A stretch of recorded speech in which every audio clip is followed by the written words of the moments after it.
Hi, hello everybody. This is your Srinivas. Welcome to Srinivasa Academy. My dear friends and students, నేను మీకు promise చేసినట్టుగానే ప్రతిరోజు ఏదో ఒక వీడియోతో మీ ముందుకు రావడము జరుగుతూ ఉంది. సో ఈరోజు మనము డిస్కస్ చేయబోయే video Telangana DSC 2024 school assistant maths ఒకానొక షిఫ్ట్లో అడిగిన కొన్ని క్వశ్చన్స్ అండి. రైట్, చూడండి, ఎవరైతే ఫస్ట్ టైం మన ఛానల్ని విజిట్ చేస్తున్నారో ఇమ్మీడియట్గా సబ్స్క్రైబ్ చేసుకోండి. సబ్స్క్రైబ్ చేసుకోవడం వల్ల ఛానల్కి ఏ కంటెంట్ యాడ్ చేసినా మీకు నోటిఫికేషన్ రూపంలో వస్తుంది. And one more important thing, వీడియోని వీలైనంత ఎక్కువ మందికి షేర్ చేయండి, నచ్చితే లైక్ చేయండి. Right, so Google play store నుండి శ్రీనివాస అకాడమీ యాప్ను డౌన్లోడ్ చేయాలి అంటే ఈ లోగోతో కనిపిస్తుందండి. ప్లే స్టోర్ నుండి డౌన్లోడ్ చేసుకుంటే అక్కడ మీ కోర్సులకు సంబంధించిన వీడియోస్ ఉంటాయి, టెస్ట్ సిరీస్లు ఉంటాయి. రైట్, సో వాట్సాప్ నెంబర్ అయితే ఇదండి, కాంటాక్ట్ నెంబర్ అయితే ఇదండి, యూట్యూబ్ ఛానల్ అయితే శ్రీనివాస అకాడమీ, అండ్ ఇన్స్టాగ్రామ్లో అయితే శ్రీనివాస అకాడమీ ఇక్కడ _ ఉంటుందండి. రైట్, సో ఇక ఈరోజు మనం డిస్కస్ చేయబోయే క్వశ్చన్స్లో ఫస్ట్ క్వశ్చన్ చూడండి. డిఎస్సి బైలింగ్వల్లో ఉంటుంది, గురుకుల టీచర్స్ మాత్రం కేవలం ఇంగ్లీష్లో ఉంటుందండి.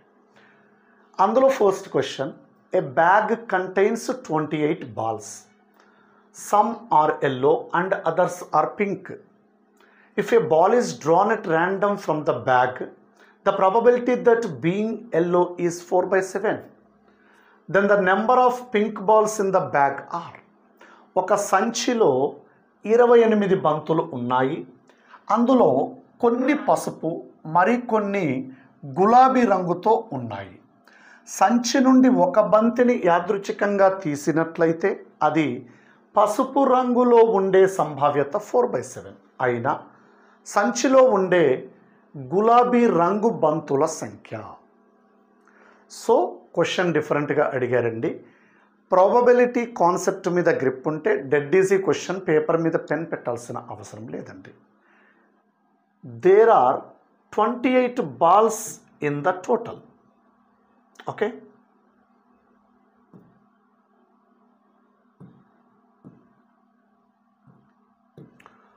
total there are 28 balls in a bag.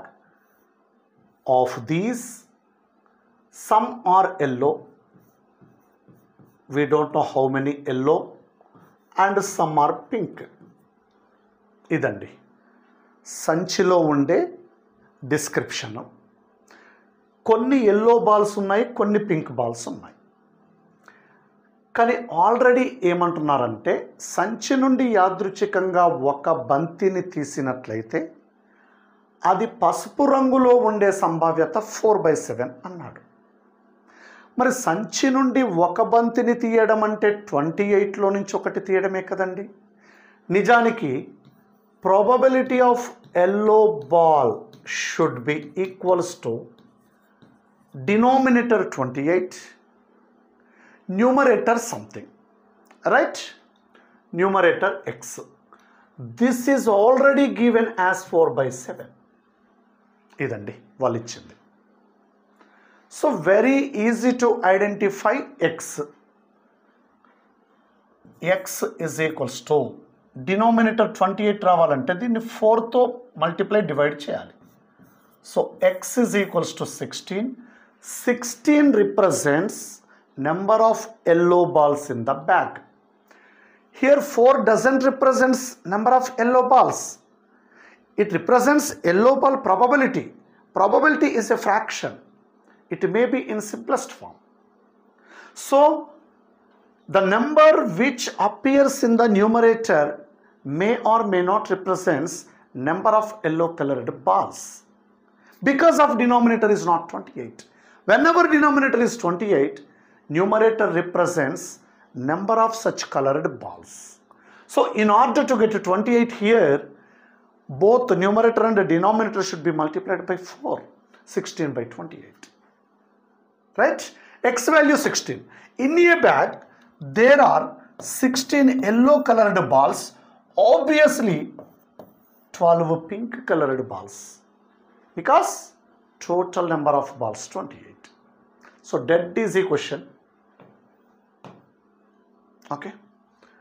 Next, if alpha and beta are the roots of the quadratic equation x square plus 2x minus 35 is equals to 0, such that alpha greater than beta, then the quadratic equation whose roots are alpha plus beta and alpha minus beta. Alpha greater than beta అయ్యేటట్లు alpha మరియు beta అనేవి x square plus 2x minus 35 is equals to 0 వర్గ సమీకరణం యొక్క మూలాలు, alpha plus beta మరియు alpha minus beta మూలాలు కలిగిన వర్గ సమీకరణం ఏమిటి అంటున్నారు. చూడండి, మనకు తెలంగాణ డిఎస్సి ప్రీవియస్ పేపర్స్ని గమనించినట్లయితే ఆల్జిబ్రా నుండి ఎక్కువ క్వశ్చన్స్ కవర్ చేస్తున్నారండి. మనం ఇంతకుముందు టాపిక్ వైజ్ యూనిట్ వైజ్ కూడా వీడియోస్ చేస్తున్నాము. కావాలంటే మన పాత వీడియోస్లో మీరు చెక్ చేసుకోవచ్చండి. అంటే వెయిటేజ్ కూడా మనం అక్కడ ఇవ్వడం జరిగింది. ఒకసారి మీరు ప్రీవియస్ వీడియోస్ చూస్తే అర్థమవుతుందండి. So here X square plus 2x minus 35 is equals to 0. Okay, very clear, x square plus 7x minus 5x minus 35 is equals to 0. As x common, x plus 7 minus 5 times x plus 7 is equals to 0. Here, while finding x values, one is minus 7, other one is 5. Let it be alpha and this is beta. Okay, indirectly given quadratic equation roots are minus 7, 5. Of these whichever the root greater than the other is alpha. So greater root is alpha, smaller root is beta. Alpha greater than beta given. Now question is to form another quadratic equation. మనము ఇంకొక వర్గ సమీకరణాన్ని తయారు చేయాలి. ఎలాంటి మూలాలు తీసుకొని, one of the root is alpha plus beta, other root is alpha minus beta. While writing alpha plus beta, 5 plus minus 7 which is minus 2. While writing alpha minus beta, 5 minus of minus 7 which is 12. So minus 2, 12 are the new roots for new quadratic equation. Okay, simple ga product of the roots minus 24, sum of the roots 10 ravali, sum of the roots 10, product of the roots minus 24, or otherwise let them gamma and delta. Required equation will be x square minus of gamma plus delta into x plus gamma delta is equals to 0. X square minus of gamma plus delta will be 10x. Okay, sum of the roots, product of the roots minus 24 is equals to 0. Okay, so idandi ledante by using the given quadratic equation without finding roots, first you calculate the sum of the roots. Sum of the roots minus 2. Difference of the roots under root b square minus 4ac by modulus a, we get 12. By using these two as roots, form a quadratic equation. ఈ రెండింటిని మూలాలుగా తీసుకొని వర్గ సమీకరణాన్ని తయారు చేయండి, లేదా option verification చేయండి, అదే మన ఆన్సర్ అవుతుంది. క్వశ్చన్ అక్కడే ఉంది, ఆన్సర్ అక్కడే ఉంది. రెండింటిని కనెక్ట్ చేయడమే మనం చేయాల్సిన పని. ఇదే కదండి ఆబ్జెక్టివ్ ఎగ్జామినేషన్ ట్రిక్. లక్కీగా డిఎస్సిలో మనకు నెగిటివ్ మార్కు కూడా ఉండదు. Right, read the following statements. క్రింది వాక్యాలను చదవండి. Capital A, 10 power 2n plus 1 minus 1 is divisible by 9 and not divisible by 11. బ్రాకెట్లో n belongs to capital N ఇచ్చారు. ఇది 9 చేత భాగించబడుతుంది కానీ 11 చేత భాగించబడదట. Statement B, 10 to the power 2n minus 1 plus 1 is divisible by 11. ఇది 11 చేత మాత్రమే భాగించబడుతుంది అన్నారు. సో ఈ రెండింటిలో ఏది నిజము, ఏది సత్యము, ఏది అసత్యము అనేది మనం ఆన్సర్ చేయాలండి. ఇక్కడ n belongs to capital N అని దొరికిపోయాడండి. Put small n is equals to 1. It's a natural number, least natural number.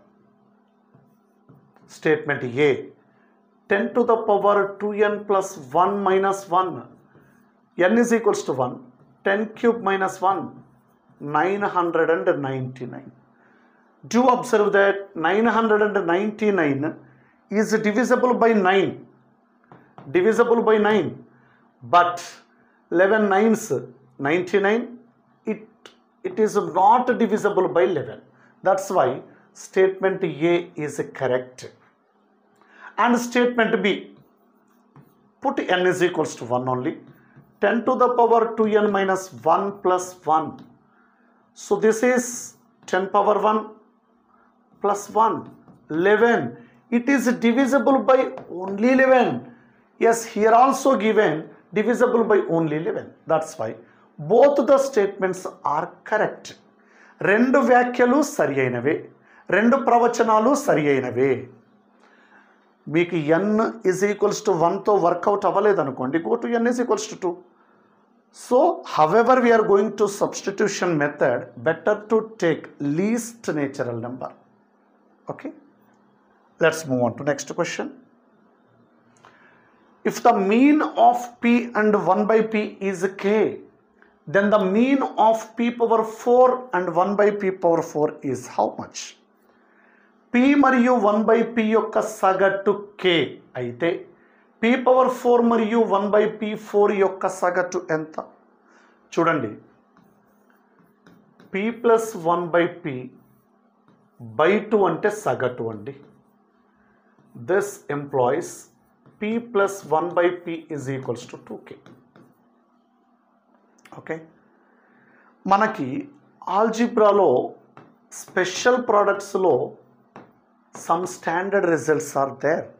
p square plus 1 by p square, p plus 1 by p whole square minus 2, that is 4k square minus 2. So p power 4 plus 1 by p power 4, p power 4 plus 1 by p power 4, treating this as x plus 1 by x, and this will be acting as x square plus 1 by x square. So 4k square minus 2 whole square minus 2, or otherwise use same formula. While expanding this, we get 16k power 4 minus 16k square, here plus 4 minus 2 plus 2. So these are the standard results. Okay, now p power 4 1 by p power 4 mean p power 4 plus 1 by p power 4 by 2 is equals to, this is 16k power 4 minus 16k square plus 2 by 2, 8k power 4 minus 8k square plus 1. This option 3 is right answer. Simple అండి. మనకి సగటు అన్న అంకగణిత సగటు అన్న రెండు same అండి. సరాసరి అని కూడా అంటూ ఉంటారు, యావరేజ్ అంటారు, అర్థమెటిక్ మీన్ అంటారు. ఓకే, సో ఏదన్నా కూడా ఆన్సర్ ఇదేనండి. రాశుల మొత్తము బై రాశుల సంఖ్య, some of quantities by number of quantities, right? If 3 power x is equals to 5 power y is equals to 45 power z, where x comma y comma z are natural numbers, then the relation between x comma y comma z is 3 power x is equals to 5 power y is equals to 45 power z అండి. x comma y comma z లు సహజ సంఖ్యలు అయితే X comma why comma జెడ్ల మధ్య సంబంధం ఏమిటి అంటున్నారు. Let us assume this is k.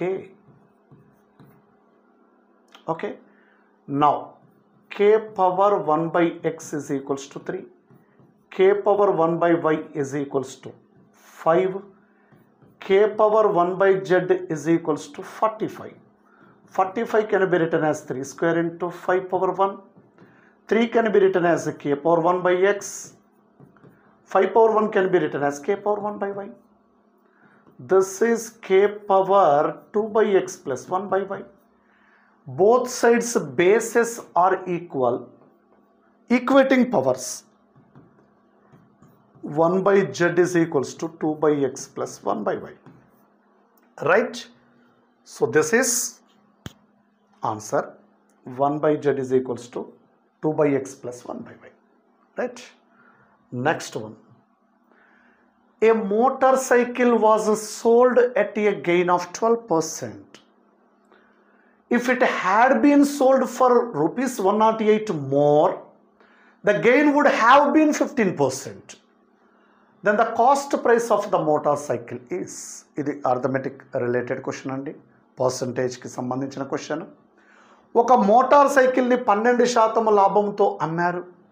దానిని ఇంకా 108 రూపాయలకు ఎక్కువకు అమ్మి ఉంటే లాభం 15% వస్తుంది. అయితే ఆ మోటార్ సైకిల్ ధర ఎంత?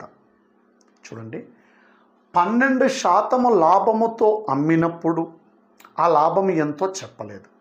15% లాభముతో అమ్మితే ఆ లాభం ఎంతో చెప్పడం లేదు. బట్ ఈ రెండింటి మధ్య డిఫరెన్స్ మాత్రము 108 రూపీస్ అంటున్నారు. 3% value 108. So gain or loss, profit or loss always calculated on cost price. So cost price taken as 100%. 3% value 108 rupees. 100% value how much? Into 36 108 into 36, which is equals to 3600.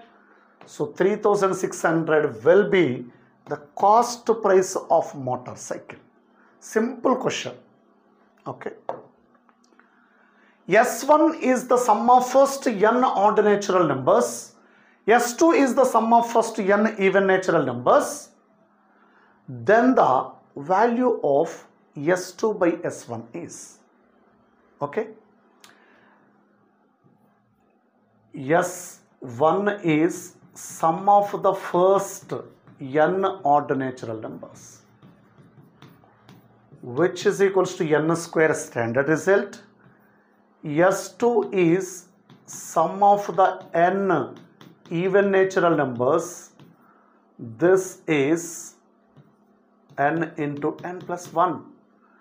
Now S2 by S1 is equals to n into n plus 1 by n square. That is n plus 1 by n. Okay. Sir మాకేమీ అర్థం కావడం లేదు, ఈ results గుర్తు లేకపోతే మా పరిస్థితి ఏమిటి అంటే సింపుల్ అండి. Put n is equals to మన ఇష్టం, sum of the first n odd natural numbers అన్నారు కదా, మీ ఓపికను బట్టి తీసుకోండి అది. పుట్ n is equals to 3 అన్నాం అనుకోండి. Now the question changed as S1 becomes sum of the first 3 odd natural numbers అండి. Sum of first 3 odd natural numbers 1 plus 3 plus 5. These are the first 3 consecutive odd natural numbers, which is 9. S2 will be sum of the first 3 even natural numbers 2 plus 4 plus 6, which is 12. Now the question is to find S2 by S1. That is 12 by 9, 3 4s, 3 3s. In options also, put n is equals to 3 in options. This is 3 by 4. Not correct. 3 into 4, 12. Not correct. This is 4 by 3. Is correct. This is 4 by 9. Not correct. అంటే నాకు ఏమీ తెలియదు అనుకుంటే సింపుల్గా ఈ కాన్సెప్ట్ను వాడుకోవచ్చండి. ఈ formulas అన్నీ గుర్తులేవు సార్ నాకు, నేను చదువుకోలేదు, చదువుకున్న గుర్తులేదు అనుకుంటే క్వశ్చన్లోనే ఆన్సర్ కూడా ఉంటుందని మాత్రం తెలుసు కదండి, అది ఐడెంటిఫై చేస్తే సరిపోతుంది. రైట్. Next problem. వాస్తవ మూలాలతో ఉన్న వర్గ సమీకరణాలను గుర్తించండి. Choose the quadratic equations with real roots. వాస్తవ మూలాలతో ఉన్న క్వాడ్రాటిక్ ఈక్వేషన్ అంటే దానికి b² - 4ac చేస్తే greater than or equals to 0 రావాలండి. ఇక్కడ b² - 4ac చేస్తే b² 2√2 whole square 8 - 4ac 0 yes అండి. దీనికి b² అంటే 16 - 20 - 4 నో అండి. దీనికి డెల్టా చేస్తే b² 8 - 4√3 plus 4 × 2 8 × 3 24 32 greater than 0 right అండి. This is actually x² - 3x + 1 is equals to 0. Delta for this b² is 9 - 4ac 5 yes అండి. Okay. Except option B, every quadratic equation has real roots only, A, C and D అండి. Okay. This is correct, this is not, this is correct, this is correct. All these quadratic equations having real roots. Next question. Choose the irrational numbers from the following. ఈ క్రింది వాటిలో కరణీయ సంఖ్యలను గుర్తించండి. Which of the following is an irrational number? Let us simplify. At this stage we are unable to identify. ఈ స్టేజ్లో గుర్తుపట్టడం కష్టం అండి. So let us simplify first. After the simplification we are coming to know which is rational number, which is irrational number. See, first one, √5 taken common in the numerator, √3 - 1 will be left. 2√5 into √3 + 1. Of course √5 gets cancelled. Again rationalizing this, √3 - 1, denominator √3 + 1 into √3 - 1. Of course 2 is also there. Numerator 3 + 1 4 - 2 √3 - 1 whole square. Denominator 2 into 3 - 1 is 2. Of course 4 1 - √3/2 which is irrational. Yes, it is irrational. This one, √18 can be written as 3√2 minus √8 can be written as 2√2 whole square, which is √2 whole square is 2. It is not an irrational, it is rational. And √6/√3 minus √2, rationalizing the denominator, which is √6 into √3 plus √2 by 3 minus 2 1. Of course it is irrational. So which of the following irrational? Option A and option C. Right? A and C both are irrational numbers. B is a rational number. Okay. C. If three numbers are in the ratio 5:3:7 and their LCM is 2520, then their HCF is.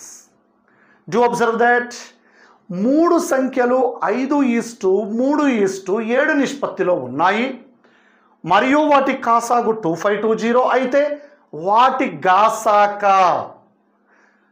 very easy, those numbers can be taken as 5x 3x 7x. Their HCF 5 3 7 having no other common factor, so 5x 3x 7x common factor, HCF is x, but their LCM is provided. LCM is nothing but 5 3 7 doesn't have any other common factor, so LCM is nothing but their product. 5 into 3 15 into 7 105x is equals to 2520. In order to get our answer, in order to decide our answer, just it is enough to find x value. ఒక్క x విలువ కనుక్కుంటే సరిపోతుంది. చూడండి, x is equals to 2520 by 105. Which is equals to 24. Third option right answer అండి. Okay, so ఈ విధంగా మనము కొన్ని క్వశ్చన్స్ని డిస్కస్ చేసామండి. మరి ఇలాంటి క్వశ్చన్స్కి related concepts full length videos కావాలి అంటే వెంటనే శ్రీనివాస అకాడమీ యాప్ని నేను ముందుగా చెప్పినట్టుగా గూగుల్ ప్లే స్టోర్ నుండి డౌన్లోడ్ చేసుకొని అక్కడ మీకు సంబంధించిన కోర్సెస్ అవైలబుల్గా ఉన్నాయి. మీ సూటబుల్ కోర్స్ ఏంటో సెలెక్ట్ చేసుకోండి, పర్చేస్ చేయండి, ప్రిపరేషన్ స్టార్ట్ చేయండి. We know very well that డిఎస్సిలో ఉండే పోస్టులు చాలా తక్కువగా ఉంటాయి. 3-4 పోస్టులు ఉన్నా కూడా కాంపిటీషన్ హై లెవెల్లో ఉంటుందండి. మరి ఇలాంటి కాంపిటీషన్ హై లెవెల్లో ఉన్నప్పుడు ఎవరు సక్సెస్ అవుతారండి? క్వశ్చన్ టు ఆన్సర్ నేర్చుకున్న వాళ్ళు కాదు. కాన్సెప్చువల్గా ఎలాంటి క్వశ్చన్ వచ్చినా అక్కడికక్కడ కాన్సెప్ట్ని అప్లికేషన్ ఓరియంటేషన్లో చూసి తనకు తెలిసిన అప్లికేషన్ నాలెడ్జ్ అక్కడ సబ్స్టిట్యూట్ చేసి ప్రాబ్లంకి ఆన్సర్ చేయగలిగిన వాళ్ళే సక్సెస్ అవుతారండి. అంటే ఓవరాల్గా నేను ఏం చెప్తున్నానంటే సబ్జెక్ట్ ఉన్న వాళ్ళు సక్సెస్ అవుతారు. మరి సబ్జెక్ట్ రావాలంటే ఏం చేయాలండి? ప్రతి డెఫినేషన్ని క్షుణ్ణంగా పరిశీలించాలి. అర్థమైతే తప్ప ముందుకు వెళ్ళకూడదు. దీనిని అక్కడ సొంతంగా అప్లై చేయగలగాలి. సో అలాంటి ఫుల్ లెంత్ కాన్సెప్చువల్ క్లాసెస్ కావాలి అంటే గూగుల్ ప్లే స్టోర్ నుండి శ్రీనివాస అకాడమీ యాప్ను డౌన్లోడ్ చేసుకోండి. అక్కడ మీకు కోర్సెస్ కనిపిస్తాయి. మీకు సూటబుల్ అనుకున్న కోర్సుని మీరు పర్చేస్ చేయొచ్చు. చాలామంది స్టూడెంట్స్ అంటున్నారు, సార్ మీరే మిగతా సబ్జెక్టులు కూడా చెప్పించవచ్చు కదా అంటున్నారు. చూడండి, నా యాప్లో ఉన్న కోర్సెస్ సేల్ కావాలి అంటే నేను ఎవరో ఒకరిని తీసుకొచ్చి చెప్పించి నా దగ్గర ఇన్ని కోర్సులు ఉన్నాయండి, డిఎస్సికి సంబంధించిన ఫుల్ కోర్స్ ఉందండి, మీరు పర్చేస్ చేయండి అంటే మిమ్మల్ని చీటింగ్ చేసిన వాడిని అవుతాను నేను. సో మీకు ఒక్కొక్క సబ్జెక్ట్లో ఒక్కొక్క ఎక్స్పర్ట్ కనిపిస్తూ ఉంటారు. లక్కీగా నవేడేస్ మీరు ఏ సబ్జెక్టు ఎక్కడ నచ్చితే అక్కడి నుంచి కొనుక్కునే అవకాశం ఉంది. మీరు ఇంట్లో కూర్చొని మీరు ఎక్కడైనా ఆఫ్లైన్కి వెళ్ళారనుకోండి, అక్కడ చచ్చినట్లుగా వాళ్ళు ప్రొవైడ్ చేసిన ఫ్యాకల్టీ ద్వారానే మీరు క్లాసెస్ వినాలి. అక్కడ 1-6 సబ్జెక్ట్స్ మంచిగా ఉన్నా లేకపోయినా కాంప్రమైజ్ అవ్వాల్సిందే. మోరోవర్ చాలా ఎక్స్పెండిచర్ అండి. మీరు ఒక 4 to 5 months మినిమం హాస్టల్లో ఉండాలి. మీరు ఆఫ్లైన్కి పే చేసే కోచింగ్ ఫీజు కంటే కూడా హాస్టల్ ఫీజే ఎక్కువగా ఉంటుంది. మళ్ళీ మిస్లీనియస్ ఎక్స్పెండిచర్స్, ఇంటిని వదిలి రావడము, ఫుడ్ పడకపోవడం, హెల్త్ బాగోకపోవడం, మళ్ళీ దానికి ఎక్స్పెండిచరు. అవసరమండి ఇవన్నీ? హెల్త్ బాగాలేకపోతే ఆటోమేటిక్గా మన ప్రిపరేషన్ ఎఫెక్ట్ అవుతుంది. అంటే మీరు బ్లైండ్గా ఇంట్లో కూర్చొని ఏదో మేము చెప్పాం కాబట్టి పర్చేస్ చేసుకోమనట్లేదు. మీ కన్వీనియంట్ ప్లేస్లో కన్వీనియంట్ టైంలో ఎన్నిసార్లు కావాలంటే అన్నిసార్లు చదువుకునే అవకాశం ఉంది కదండి. ఎస్పెషల్లీ కాంపిటేటివ్ యాస్పిరెంట్కి కావాల్సింది అదే. ఓకే, మీకు ఇంటి దగ్గర కన్వీనియంట్గా లేదు, వచ్చేసేయండి, బయటకు వచ్చేసేయండి. అక్కడైనా సరే పర్ఫెక్ట్ ప్లాట్ఫామ్ని సెలెక్ట్ చేసుకోండి. అన్నీ ఒకే దగ్గర ఉంటే కాంప్రమైజ్ అవ్వడం కరెక్ట్ కాదండి. మీకు నచ్చిన సబ్జెక్టు నచ్చిన ప్లాట్ఫామ్ నుంచి తీసుకోండి. ఎందుకంటే ఒక్కసారి నోటిఫికేషన్ వచ్చిన తర్వాత అవకాశాన్ని చేజార్చుకుంటే మళ్ళీ నోటిఫికేషన్ ఎప్పుడు వస్తుందో తెలియదు. కాబట్టి ప్రీవియస్గా అది ఫేస్ చేసిన వాళ్ళు చాలామంది ఉండే ఉంటారు. నాకు కాల్స్ చేస్తున్నారు చాలామంది, సార్ మీ దగ్గరే అన్ని GK, current affairs, perspective in education, psychology అన్నీ చెప్పించండి సార్ అంటున్నారు. నేను అలాంటి పని చేయనండి. జస్ట్ మన దగ్గర ఉన్నది మెథడాలజీ అండ్ కంటెంట్. మెథడాలజీని కూడా చెప్పించడానికి కారణం ఏమిటి అంటే మ్యాథమెటిక్స్ రిలేటెడ్ కాబట్టి అదండి. ఓకే, నాకు నిజంగా ఎక్స్పర్ట్స్, మీరు అనుకున్న మంచి ఎక్స్పర్ట్స్ దొరికినప్పుడు నేను అలాంటి ప్లాన్ చేస్తాను.